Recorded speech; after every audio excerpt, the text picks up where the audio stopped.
اللہ اس کی 40 دن کی نماز قبول نہیں کرتا۔ دوسری حدیث میں آپ نے فرمایا فقد کفر بما انزل علی محمد، ایسے شخص نے تو محمد کریم صلی اللہ علیہ وسلم کی شریعت سے انکار کر دیا۔ لہذا میرے بھائیو دوستو، مومن ہر حال میں اللہ ذوالجلال پر ہی توکل کرتا ہے، اللہ پر ہی بھروسہ کرتا ہے۔ وعلی اللہ فلیتوکل المؤمنون، فرمایا مومنوں کو اللہ ذوالجلال پر ہی بھروسہ کرنا چاہیے، ان چیزوں پر بھروسہ نہیں کرنا چاہیے۔ لیکن افسوس، بہت سارے مسلمان کچھ جادو کروا رہے ہیں، کچھ نجومیوں کے پاس جاتے ہیں، کچھ ایک دوسرے کے انصاب کو، ایک دوسرے کے نسب سے اپنے آپ کو اپنا فخر سمجھتے ہیں، ہم اعلیٰ ہیں، فلاں ادنا ہیں۔ میرے بھائیو، ان اکرمکم عند اللہ اتقاکم، اللہ کے نزدیک بہتر وہ ہے جو سب سے زیادہ متقی ہو۔ اللہ ذوالجلال ہمارے حال پر رحم فرمائے، اللہ ذوالجلال ہمیں اپنی اطاعت اور اپنے حبیب صلی اللہ علیہ وسلم کی اطاعت کی توفیق عطا فرمائے۔ اقول قولی ھذا واستغفر اللہ لی ولکم ولسائر المسلمین من کل ذنب فاستغفروہ انہ ھو الغفور الرحیم۔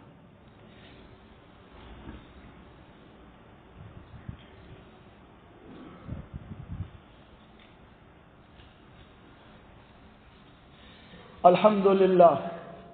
للہ وسلام علی عبادہ الذین اصطفیٰ، اشہد ان لا الہ الا اللہ وحدہ لا شریک لہ واشہد ان محمدا عبدہ ورسولہ صلوات اللہ ربی وسلام علیہ۔ چوتھی چیز نبی صلی اللہ علیہ وسلم نے فرمایا والنیاحہ، مصیبت کے وقت رونا دھونا، ہائے ہائے واویلا کرنا۔ میرے بھائیو دوستو، دنیا میں پریشانیاں آتی ہیں، مصیبتیں آتی ہیں، شروع سے لے کے آج تک، اور یہ قیامت تک سلسلہ جاری رہے گا۔ نبی صلی اللہ علیہ وسلم نے فرمایا عجبا لامر المومن ان امرہ کلہ خیر، فرمایا مومن کا معاملہ بڑا ہی عجیب ہے، اس کے ہر معاملے میں خیر اور بھلائی ہے۔ فرمایا اللہ ذوالجلال کی طرف سے اسے سکھ ملتا ہے، نعمت ملتی ہے، اللہ کا شکر کرتا ہے اور یہ اس کے لیے بہتر ہے۔ تکلیف آتی ہے، مصیبت آتی ہے، پریشانی آتی ہے، صبر کر کے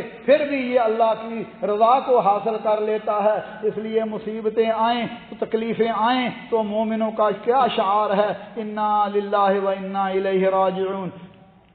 انا للہ و انا الیہ راجعون۔ فرمایا جب وہ اللہ کے سپرد کر دیتے ہیں، میری اور آپ کی اماں جان سید ام سلمہ رضی اللہ تعالی عنہا نے فرمایا کہ مومن کا اگر کوئی فوت ہو جائے، کوئی تکلیف آ جائے، کوئی پریشانی آ جائے تو وہ یہ دعا پڑھے اللہم اجرنی فی مصیبتی واخلف لی خیرا منہا، یا اللہ مجھے اس مصیبت میں اجر عطا فرما۔ جو کیونکہ مومن کو ہر چیز کا اجر ملتا ہے، تکلیف آئے، دکھ آئے، حتیٰ کہ کانٹا بھی چبھ جائے، مومن کو اس کا اجر ملتا ہے جب وہ صبر کرتا ہے۔ لیکن اگر کسی کو مصیبت آ جائے، وہ روئے پیٹے، کپڑے پھاڑے، رخسار نوچے، واویلا کرے، میت کے غم میں غیر اسلامی حرکتیں کرے، اللہ کے فیصلوں پر جزا فضا کرے، عدم صبر کرے، اور تو یہ حرام ہے، کبیرہ گناہ ہے۔ فضیل بن عیاض رحمۃ اللہ علیہ کا نوجوان بیٹا فوت ہو گیا،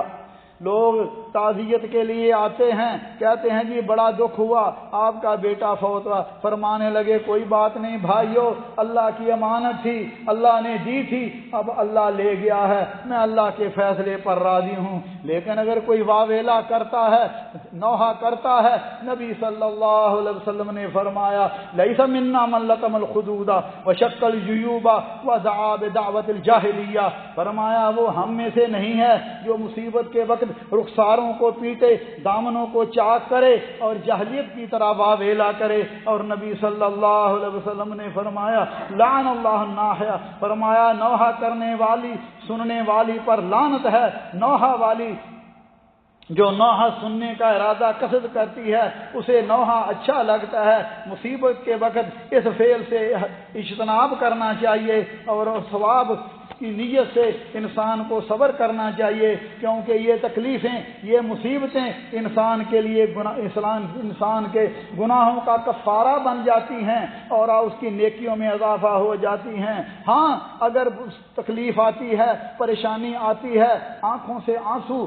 بہہ نکلتے ہیں، کوئی حرج نہیں ہے، یہ محبت اور رحم کے آنسو ہیں جو انسان کے بس کے نہیں ہیں، لیکن اللہ کے فیصلے پر راضی ہونا، تقدیر پر راضی ہونا اور ناراضگی کا انہار نہیں، اور اسی طرح رونا اور پیٹنا نہیں چاہیے۔ میرے بھائیو دوستو، سیدنا ابو ہریرہ رضی اللہ تعالیٰ عنہ بیان فرماتے ہیں کہ رسول اللہ صلی اللہ علیہ وسلم نے اپنی والدہ محترمہ کی قبر کی زیارت کی، آپ صلی اللہ علیہ وسلم خود بھی روئے اور آپ کے ارد گرد صحابہ بھی رو دیے۔ نبی صلی اللہ علیہ وسلم نے فرمایا استأذن ربی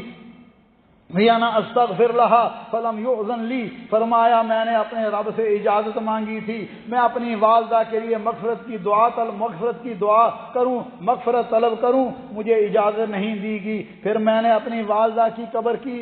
زیارت کی اجازت طلب کی، اللہ ذوالجلال نے مجھے اجازت دے دی۔ لیکن اگر رونے کے ساتھ گال نوچنا، رخسار پیٹنا، کپڑے پھاڑنا، اللہ کے تقدیر اور فیصلوں پر ناراضگی کرنا تو یہ جائز نہیں ہے۔ امام نووی رحمۃ اللہ علیہ فرماتے ہیں جیسا کہ میت کا نام لے لے کر لوگ نوحہ کرتے ہیں، روتے ہیں، سینہ کو بھی کرتے ہیں، رخسار پیٹتے ہیں، بال نوچتے ہیں، ہلاکت اور تباہی کی بد دعائیں کرتے ہیں، تمام فقہا کے نزدیک یہ کام حرام ہے اور بعض علماء نے اس پر اجماع بھی نقل کیا ہے۔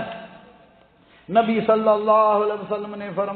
فرمایا جب کوئی قریب المرض فائدہ وجب فلا تبکین باقیہ، جب کوئی قریب مرض فوت ہو جائے تو اس پر مت رو، اس سے مراد یہ ہے چیخ و پکار نہ کرو، آنکھوں سے آنسو جاری ہو جانا، دل کا غم زدہ ہو جانا، سنت سے اس کا جواز ملتا ہے۔ اور شیخ ابن باز رحمۃ اللہ علیہ فرماتے ہیں ایسے معاملات میں انسان کو صبر کر کے ثواب کی امید رکھنا چاہیے، اور نبی صلی اللہ علیہ وسلم نے فرمایا النائحۃ اذا لم تتب، فرمایا قبل موتہا، فرمایا نوحہ کرنے والی عورت،